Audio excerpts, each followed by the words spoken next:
Kaulaber, paano tayo mag-pruning? Tingnan nyo po. Ayan. Dapat tagusan yung paningin mo dyan.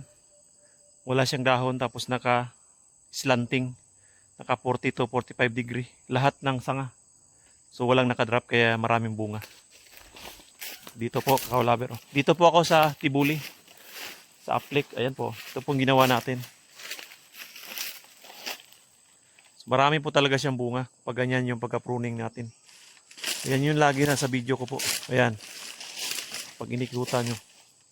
Ito pa isa oh. Ayan. Kasi ano siya, attractive siya sa mga pollinator, mga kaulaber. Tapos yung bunga niya talagang makikita mo, balanse talaga. Balanse yung canopy. UF18 po ito, mga kaulaber. Balanse yung canopy. Kahit doon, papunta doon to.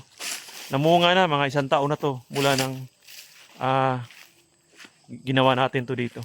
Shout out sa may-ari, si Sir Kim. Napaka mabait. So nagturo tayo dito, tapos tayo yung gumawa ng pruning. Ayan po, daming bunga oh. Daming bunga. Ayan. Ito pa isa oh. Ito yung lagi na sa video ko dati. Ayan po. Kahit ngayon yung hindi grafted, mga kaulaber, oh. Ayan ginawa natin, oh.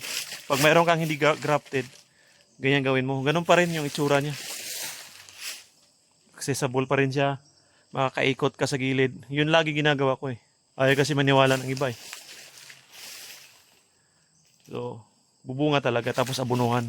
Abunuhan mo. Ito, lilinisan natin ngayon. Para makita siya. Right.